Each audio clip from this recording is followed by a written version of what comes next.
¿Sabías que durante la época dorada del cine mexicano existieron actores que llevaron una doble vida por temor a revelar su afecto por otro hombre?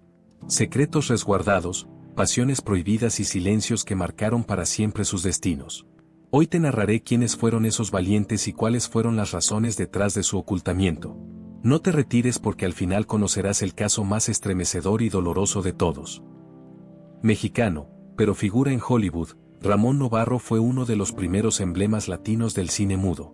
Su belleza exótica lo transformó en objeto de deseo para todos, pero también en uno de los más vigilados.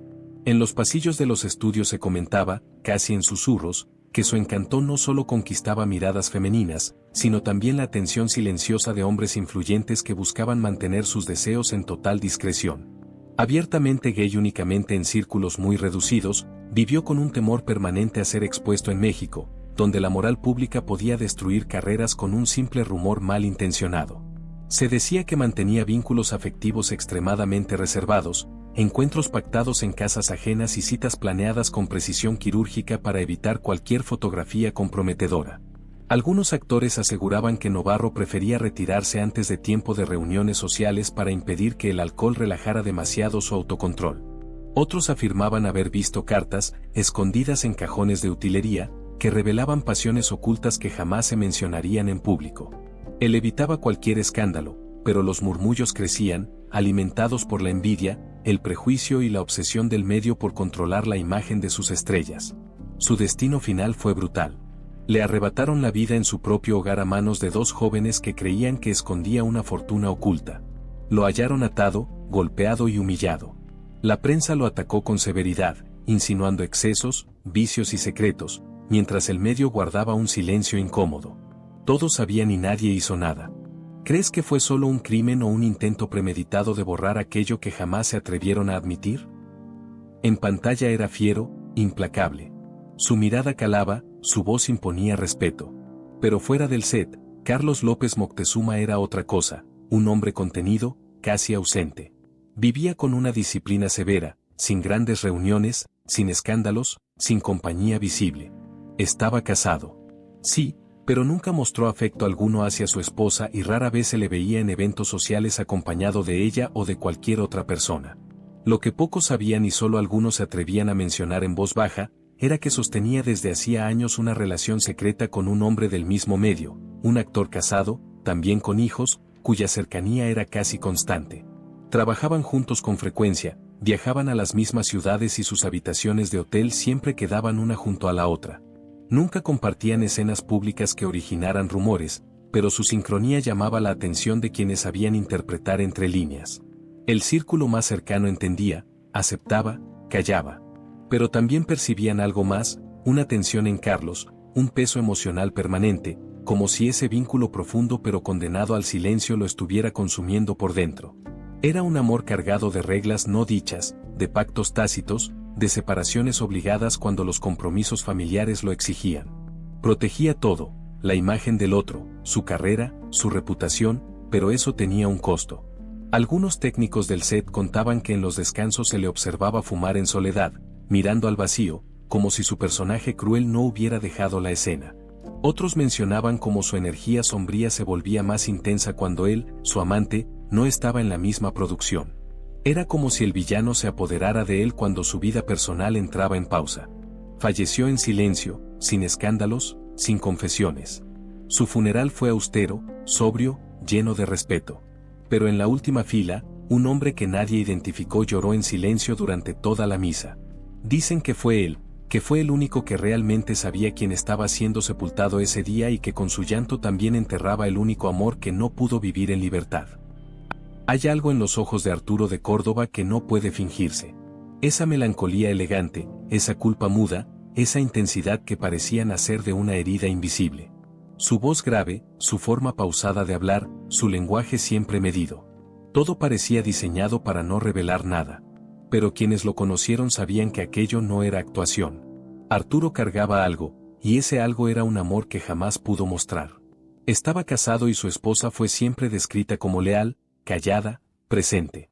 Pero existían rumores persistentes, no de infidelidades típicas, sino de escapadas calculadas, de amistades masculinas que no eran del todo amistosas, de miradas que duraban más de lo socialmente permitido. En las fiestas privadas alguien siempre murmuraba, está con él otra vez. Y ese era una figura que cambiaba de nombre, pero no de papel.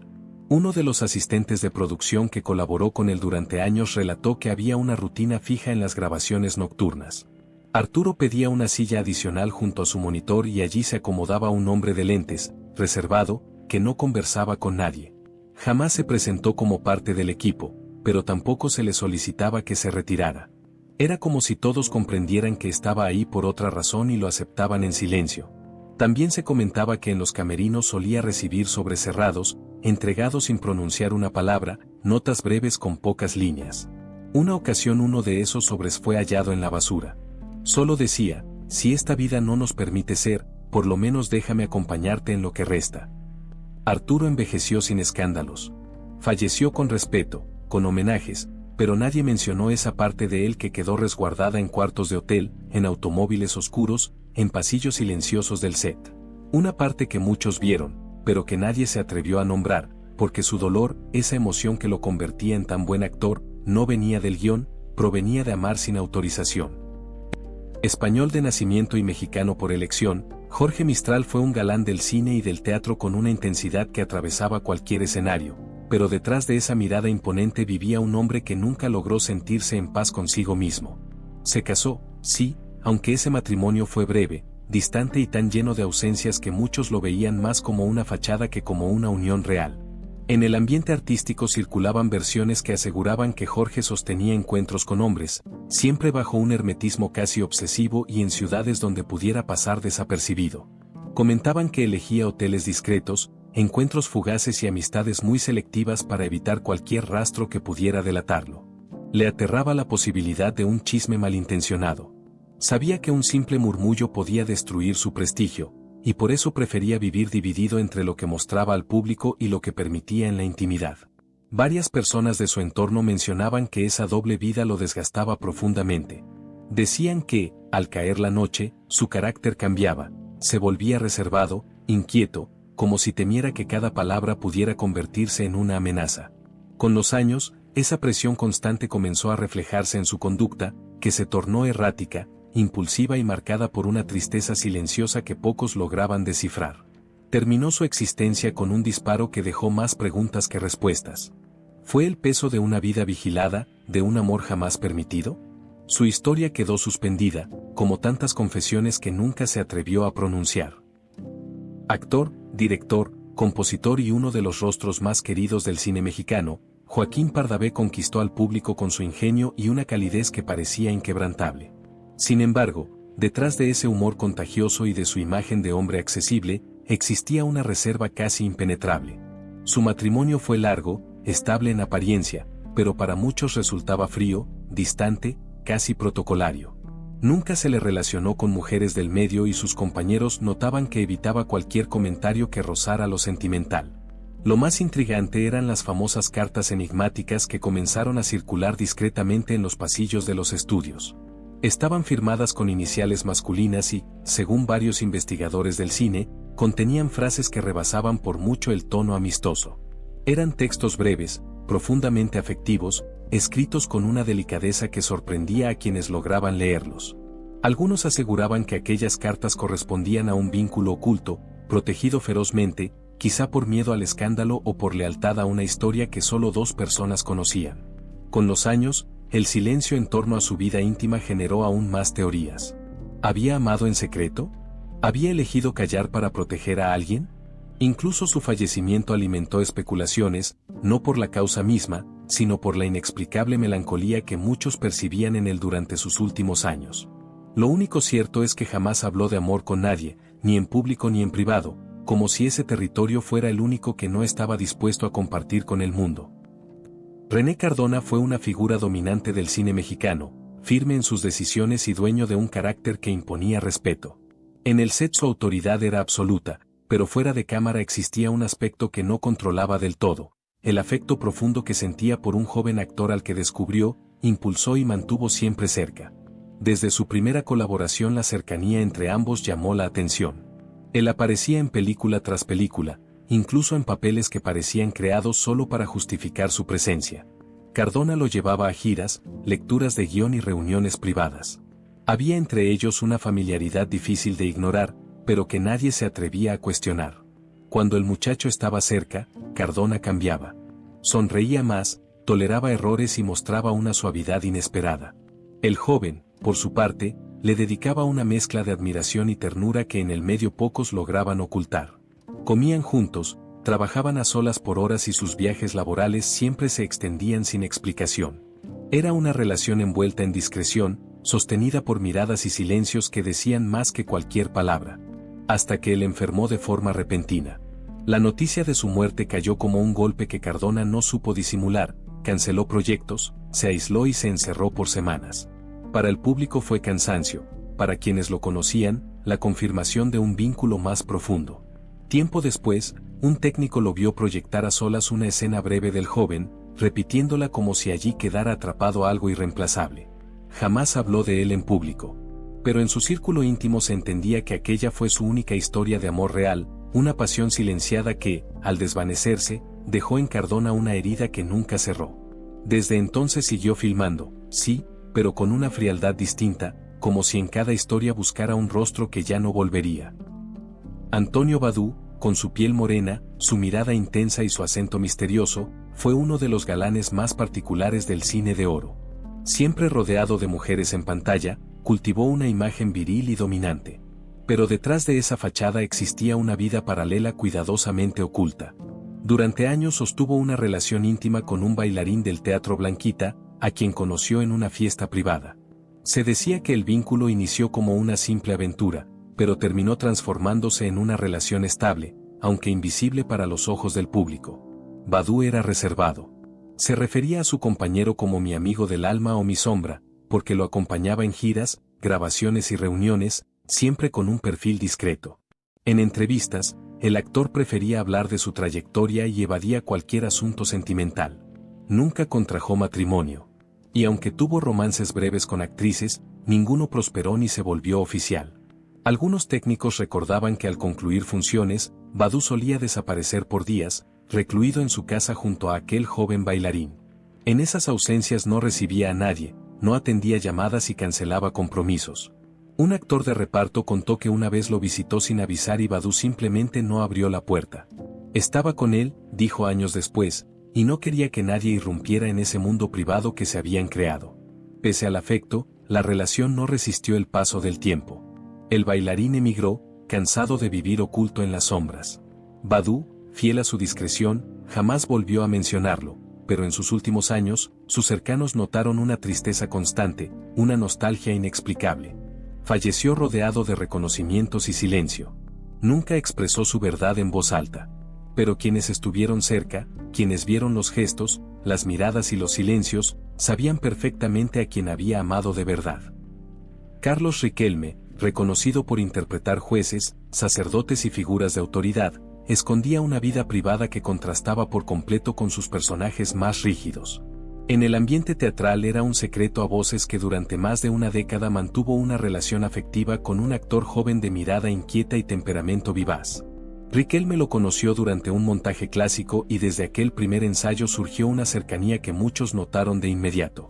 Desde entonces, cada obra en la que él tenía alguna influencia incluía al muchacho, quien aparecía como su sombra en cada proyecto, incluso en aquellos donde su participación parecía innecesariamente forzada. Era habitual verlos llegar juntos a los ensayos, compartir camerino y retirarse del teatro en el mismo automóvil. Oficialmente se presentaban como maestro y discípulo, pero quienes recorrían los pasillos sabían que entre ellos existía un lazo más profundo.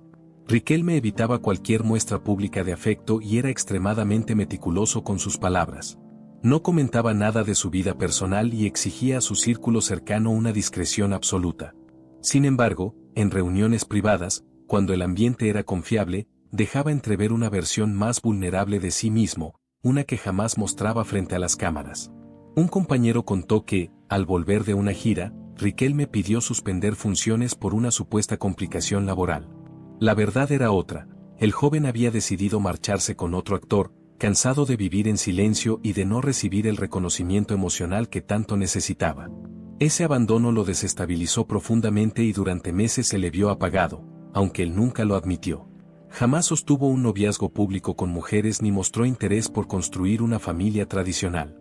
Al final de su vida, en su hogar se encontraron cartas, fotografías y un libro dedicado con una frase que muchos interpretaron como la confirmación de lo que siempre se sospechó: gracias por enseñarme que incluso los fuertes conocen el amor que no se dice. Fernando Soto, conocido como Mantequilla, fue uno de los rostros más queridos del cine de oro. Su personaje era ingenuo, torpe, gracioso, pero detrás del telón existía una vida completamente diferente. A diferencia de otros, Mantequilla no intentaba demostrar una virilidad exagerada. Prefería el perfil discreto, los papeles de acompañante, el humor afable, y eso le brindó cierta libertad para moverse sin despertar sospechas. Durante los rodajes mantenía una relación cercana con un actor secundario de televisión que trabajaba ocasionalmente en teatro. No era parte del elenco oficial, pero siempre estaba presente en los ensayos, en las comidas, en los fines de semana. Es su ayudante, decían algunos. Es su asistente personal, afirmaban otros, pero en realidad era el compañero con el que compartía casa en privado. Ambos establecieron un acuerdo tácito. Nada de muestras públicas, nada de fotografías juntos fuera del set, nada de contacto físico frente a terceros, pero entre bambalinas era evidente que había algo más. Fernando le dedicaba canciones en fiestas privadas, le escribía pequeñas líneas en sus libretos y a veces inventaba papeles solo para que pudiera estar cerca. Una vez, durante una función en vivo, alguien del público lanzó una burla sobre su cercanía con el otro actor. Fernando guardó silencio unos segundos y luego respondió con una frase en tono jocoso, pero con una carga profunda: uno ama como puede, no como le permiten. Tras su muerte, el otro hombre no volvió a aparecer en los escenarios. Algunos aseguran que abandonó el país, otros dicen que nunca más habló del tema. Lo único seguro es que su nombre no figura en los créditos de ninguna película, pero sí en los recuerdos más íntimos del actor que lo amó en silencio. Desde sus primeros años en la industria se extendió el rumor de que Víctor Junco tenía una relación muy cercana con un joven asistente de producción. Al principio nadie le prestó demasiada atención, pero con el tiempo ese muchacho se convirtió en una presencia constante en sus sets, en sus camerinos y en cada gira en la que el actor participaba. Aunque en entrevistas hablaba con soltura de mujeres, Junco jamás formó una familia y evitaba cualquier compromiso que pudiera relacionarlo con alguna figura femenina del medio. Tampoco era habitual verlo en eventos sociales acompañado por actrices o amigas cercanas. Prefería mantenerse a distancia. Su explicación siempre era la misma: yo vengo a actuar, no a figurar. Pero quienes trabajaban directamente con él sabían que ese asistente era mucho más que un empleado eficiente. En los pasillos de los estudios, algunos técnicos aseguraban haberlos visto discutir por escenas de celos, mientras otros comentaban que Junco poseía un departamento en la colonia Juárez al que acudía con frecuencia y donde desaparecía por días sin dar justificación alguna. Nadie tenía acceso a ese lugar. Nunca abría la puerta a nadie que no fuera aquel joven, lo cual alimentaba aún más las sospechas. Pocos se atrevían a preguntarle por su vida personal y quienes lo hacían recibían una respuesta fría, casi defensiva, como si tocaban un territorio prohibido. Con el tiempo, cuando el muchacho se alejó de su vida sin explicación, Junco se volvió todavía más hermético, más silencioso y distante. No hablaba del tema, pero su carácter cambió. Muchos que lo conocieron de cerca entendieron que detrás de su rostro severo se ocultaba un hombre que había amado con intensidad y que vivió atrapado entre los rumores, la discreción absoluta y un sentimiento que nunca pudo mostrar plenamente ante el mundo. Durante décadas, en los círculos del medio artístico, se habló de la amistad estrecha que Julio Alemán mantuvo con un actor de reparto. Más que amigos, compartían viajes, camerinos y fiestas privadas, aunque nadie los vio en algo explícito. Su cercanía era tan natural que muchos la interpretaban como una complicidad que iba más allá de lo laboral. Su vínculo fue un amor callado, un pacto tácito de discreción que supieron respetar quienes estuvieron cerca. En el ambiente se decía que cuando Julio llegaba a un set, el primero en aparecer era ese compañero, siempre atento, siempre dispuesto, como si siguiera un código silencioso que solo ellos entendían. Julio se casó y tuvo hijos, pero esa relación era un mundo aparte, un refugio emocional que jamás exhibió ante la mirada pública. Los rumores crecieron porque él jamás desmentía ni aclaraba nada, simplemente sonreía y cambiaba de tema, con la elegancia de quien sabe que la verdad no necesita proclamarse. En reuniones del gremio, Algunos comentaban que al actor se le iluminaba el rostro cuando ese hombre entraba a la sala, un gesto sutil, casi imperceptible, pero suficiente para alimentar las sospechas de quienes lo observaban con atención. En sus últimos años, cuando la salud empezó a desgastarse, aquel compañero permaneció firme a su lado, cuidándolo sin cuestionamientos ni apariencias. La familia aceptó esa presencia sin preguntas, comprendiendo que aquel amor no necesitaba ser nombrado para ser profundo. Nadie lo discutió, nadie lo negó, simplemente se asumía como parte esencial de su vida. Así, Julio vivió un amor que jamás se pronunció en voz alta, pero que todos los que lo conocieron entendieron como uno de los lazos más fuertes que lo acompañaron siempre. Un amor respetado, silencioso y eterno. Tito Junco fue siempre el rostro severo y la voz firme del cine mexicano. Su figura imponente le dio fama de hombre rudo y hermético, alguien que jamás hablaba de su vida personal. Nunca se le conocieron romances con actrices ni aventuras públicas, algo que alimentó murmullos silenciosos en el medio. Pero quienes trabajaron con él notaban la presencia constante de un director con el que mantenía una cercanía que excedía lo profesional. Ese hombre aparecía en sus rodajes, en sus giras discretas y en cenas privadas donde su presencia nunca se cuestionaba. En público, Tito evitaba cualquier comentario afectivo, pero en la intimidad se percibían miradas prolongadas, silencios significativos y una sutil complicidad que no pasaba inadvertida para quienes sabían leer entre líneas. La relación entre ambos funcionaba bajo un pacto absoluto de discreción. Tito jamás habló de ello, ni siquiera con su círculo más confiable. Quienes lo intuían preferían callar. Era un vínculo que no necesitaba nombre, un afecto que sobrevivía mejor en la sombra que en la luz. En una época donde revelar preferencias podía arruinar reputaciones, el silencio fue su escudo más eficaz. Con el paso de los años, la presencia del director se volvió inseparable de la de Tito, hasta que su cercanía dejó de sorprender y se volvió parte del paisaje habitual del actor. Cuando Tito murió, el llanto del director fue más revelador que cualquier confesión. No era el dolor de un colega, sino de alguien que había compartido con él la única relación auténtica de su vida. En los pasillos del cine mexicano, las voces repitieron lo que siempre se sospechó: ese fue el amor que Tito eligió mantener oculto, un amor real, profundo y silencioso, protegido por la discreción hasta el final. Rodolfo Landa sostuvo durante años una relación oculta con un escritor del medio artístico, un hombre al que apodaban el fantasma porque nunca aceptaba fotos, no acudía a reuniones formales y prefería mantenerse completamente al margen de cualquier reflector. Sus encuentros eran reservados, casi siempre en casas de campo alejadas de la ciudad, espacios donde podían hablar con libertad, caminar sin prisa y ser ellos mismos sin miedo a interpretaciones maliciosas. Aquella cercanía estaba marcada por una cautela extrema, un pacto silencioso para proteger un afecto que, en otro contexto, habría desatado murmullos y señalamientos. A pesar de convivir con políticos, actores y productores de manera constante, Landa levantó un muro impenetrable cuando se trataba de su vida íntima. Ni siquiera sus colaboradores más leales lograron atravesarlo. En ocasiones, cuando bajaba la guardia, dejaba escapar frases que revelaban más de lo que pretendía. Una vez comentó en voz baja: «He amado pocas veces y solo una fue verdadera», sin ofrecer nombres ni explicaciones. Sus amigos entendieron de inmediato que hablaba de ese vínculo que nadie mencionaba en público, pero que todos intuían. Ese amor clandestino se sostuvo durante años en la discreción absoluta, en citas fugaces, en mensajes breves y en la convicción compartida de que su relación debía mantenerse fuera del ojo público. No necesitaban confirmarlo ni exhibirlo, les bastaba con la certeza de lo que vivían en silencio. Y aunque Rodolfo Landa jamás lo reconoció de manera abierta, quienes lo conocieron bien saben que ese romance callado fue uno de los capítulos más intensos, profundos y auténticos de toda su existencia. Eduardo Noriega sostuvo una relación muy particular con un colega del teatro, un vínculo que iba más allá de la simple amistad. Compartían no solo proyectos y trabajo, sino también ideas, confidencias y sueños que jamás vieron la luz pública ni llegaron a los medios. Esa conexión íntima fue un refugio para ambos en medio de un entorno profesional lleno de exigencias y riesgos. Conscientes del impacto que cualquier indicio podría tener en sus carreras, eligieron el silencio absoluto y una discreción casi coreografiada.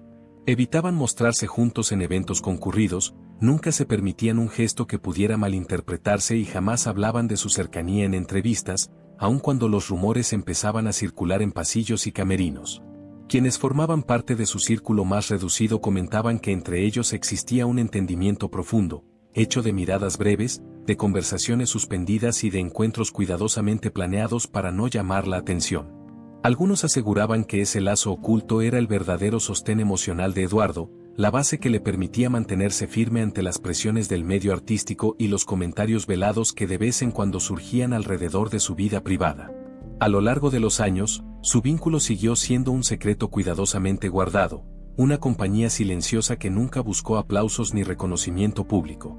Fue, según quienes lo presenciaron de cerca, una luz discreta que lo acompañó siempre, un amor reservado que sobrevivió gracias a la lealtad, la prudencia y el temor constante a un mundo que no estaba listo para comprenderlos. Roberto Cañedo, siempre visto como un actor discreto y de carácter sereno, cargó durante años con un rumor que solo se murmuraba entre pasillos. Su imagen pública era la de un hombre reservado, casi hermético, pero quienes trabajaban cerca de él notaban una cercanía particular con un guionista joven que aparecía de forma constante en sus sets. Mientras otros reforzaban su imagen con compañía femenina, Cañedo evitaba cualquier exhibición personal. No se le conocían romances y sus respuestas sobre su vida privada eran breves, dejando silencios que insinuaban más de lo que explicaban. Ese guionista, delgado y atento, estaba presente en cada lectura de guión y en cada descanso, aún sin pertenecer oficialmente al equipo. Su silla siempre quedaba junto a la de Cañedo, como si ese espacio le correspondiera. Viajaban juntos, pedían habitaciones contiguas y caminaban por los pasillos conversando en voz baja, compartiendo gestos que muchos no lograban atribuir solo al trabajo. Se contaba que durante una filmación difícil, Cañedo explotó cuando un coordinador intentó retirar al guionista del set. Ordenó que se le permitiera permanecer ahí por instrucción directa del señor Cañedo, y desde entonces nadie volvió a cuestionarlo. También se decía que por las noches ambos repasaban líneas que no requerían repaso, hablando con una cercanía que despertaba sospechas.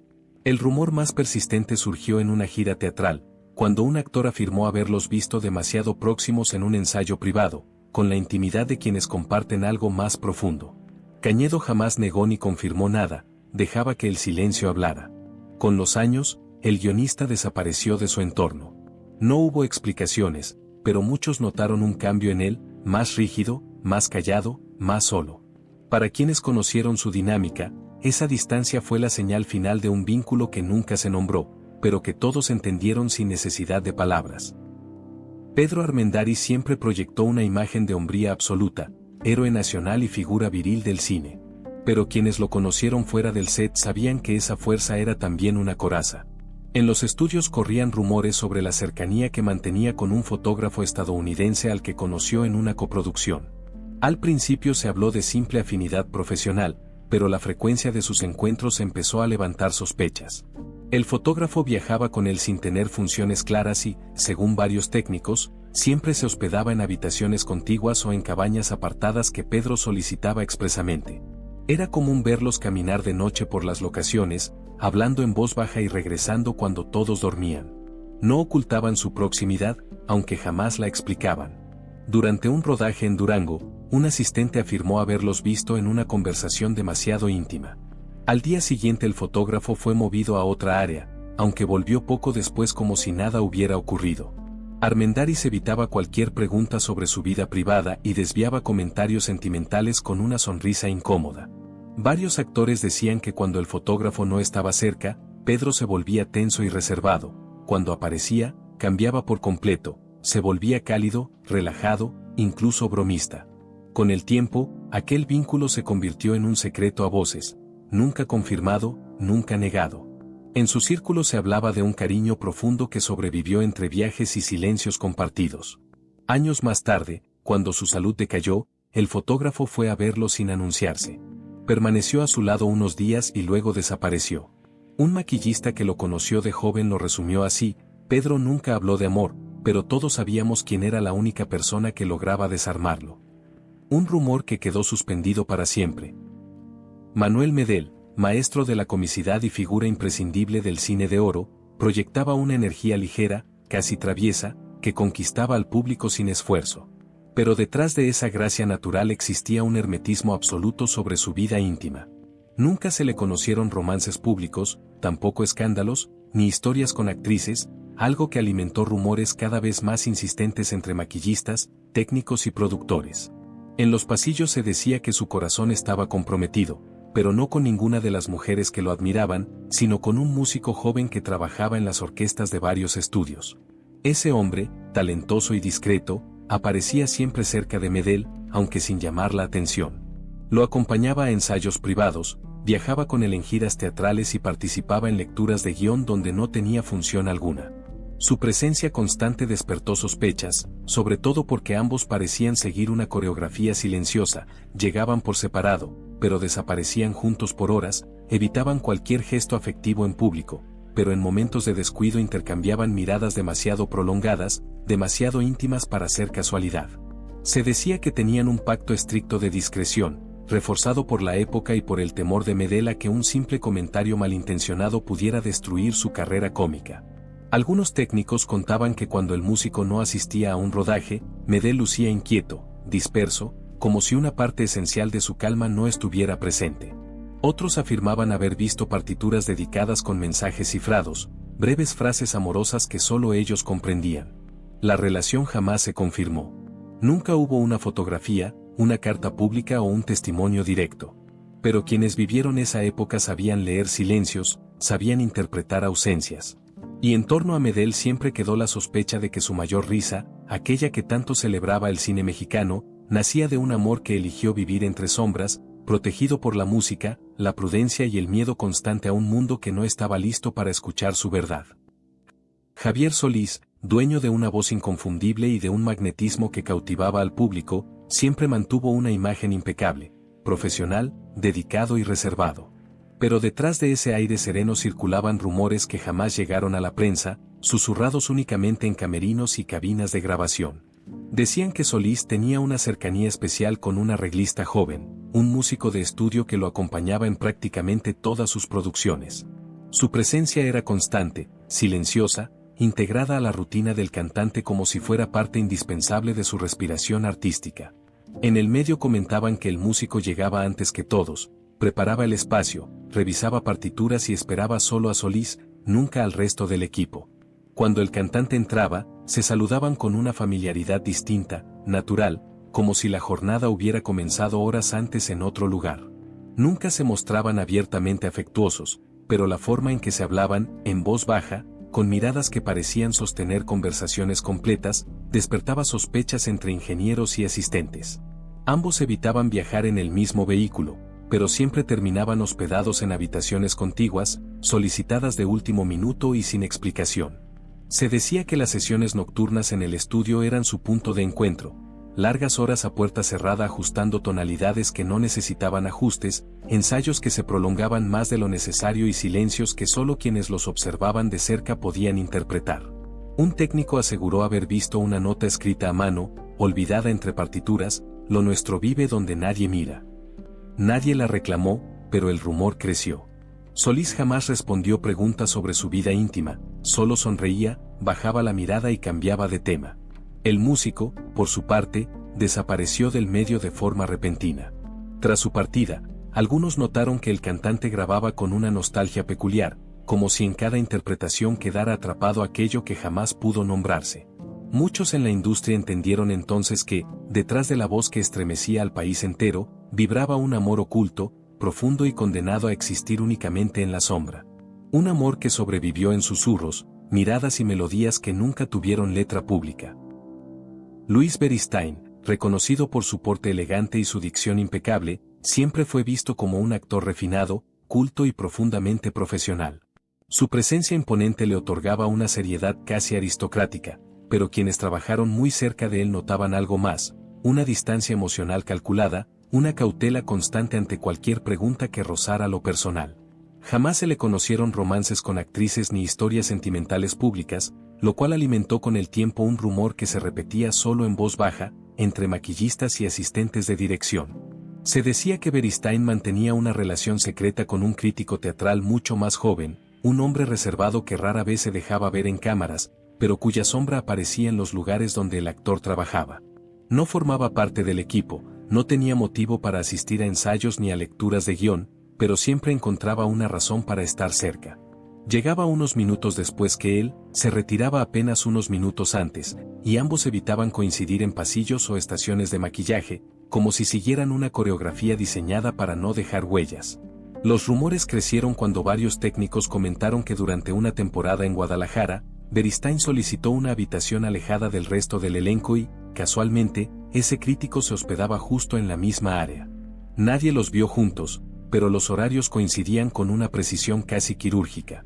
En cenas privadas se observaban miradas breves, tensas, cargadas de un significado que no necesitaba palabras. Cuando alguien insinuaba algo, Beristain sonreía con cortesía y cambiaba de tema, pero esa sonrisa escondía más defensas que tranquilidad. Con el tiempo, los encuentros se volvieron más prudentes, más espaciados, pero nunca dejaron de existir. Quienes conocieron bien al actor decían que su verdadero conflicto no era esconder a alguien, sino esconderse a sí mismo.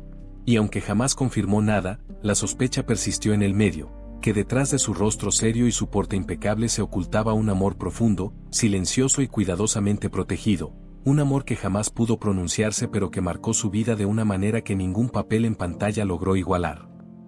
Domingo Soler, el más serio y disciplinado de los hermanos Soler, era admirado por su temperamento firme y su capacidad para interpretar personajes de autoridad. Pero en el ambiente artístico siempre existió un rumor persistente que jamás llegó a los medios y que solo circulaba entre maquillistas, asistentes y algunos actores veteranos. Decían que Domingo mantenía desde hacía años una relación silenciosa con un joven iluminador que trabajaba en varios estudios y que lo acompañaba en casi todas sus producciones, aun cuando no era estrictamente necesario para el equipo técnico. A diferencia de otros actores que alimentaban su imagen pública con romances o rumores controlados, Domingo evitaba cualquier conversación sobre su vida privada. Respondía con frases cortas, serias, calculadas, como si cada palabra pudiera poner en riesgo un secreto que protegía con absoluta devoción. El iluminador, un muchacho discreto, de voz baja y presencia casi invisible, aparecía siempre al margen, pero nunca demasiado lejos. Lo esperaban en el mismo vestíbulo, salían por puertas distintas y caminaban separados unos metros antes de entrar al automóvil que los llevaría al foro. La sincronía entre ambos era evidente para quienes sabían leer movimientos, silencios y miradas contenidas. En una ocasión, durante una filmación tensa, un asistente quiso mover al iluminador a otra locación. Domingo intervino con una frialdad que incomodó a todo el equipo. «Él se queda aquí», dijo sin elevar la voz. Desde ese día nadie volvió a cuestionar la presencia del joven. También se contaba que en giras fuera de la capital, Domingo solicitaba habitaciones alejadas del elenco y que, por coincidencia, el iluminador siempre aparecía hospedado en la misma zona, entrando y saliendo a horarios que jamás coincidían con los del resto del equipo.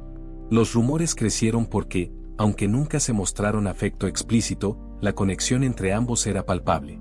Cuando el joven faltaba por enfermedad, Domingo se mostraba irritable, distante, casi ausente. Y cuando regresaba, el actor recuperaba la serenidad que lo caracterizaba. Nadie lo decía abiertamente, pero todos lo entendían. En ese vínculo silencioso se escondía una parte esencial de él, una parte que jamás admitiría en público. Muchos años después, cuando el iluminador dejó la industria sin explicación, Domingo se volvió más reservado que nunca.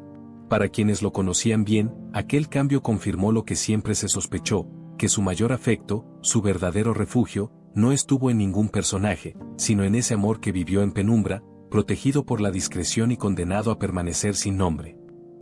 Arturo Martínez era conocido por su carisma, su sonrisa cautivadora y su presencia magnética en pantalla, pero detrás de esa fachada se escondía un afecto profundo, reservado y silencioso que jamás fue admitido ante el público. Durante años mantuvo una relación íntima y constante con otro actor, un vínculo que iba más allá de la camaradería profesional. Compartían charlas extensas, viajes en silencio, ensayos privados y una complicidad que no necesitaba palabras. En los pasillos de los estudios se decía que entre ellos existía algo más que amistad, algo que solo unos pocos se atrevían a comentar en voz baja.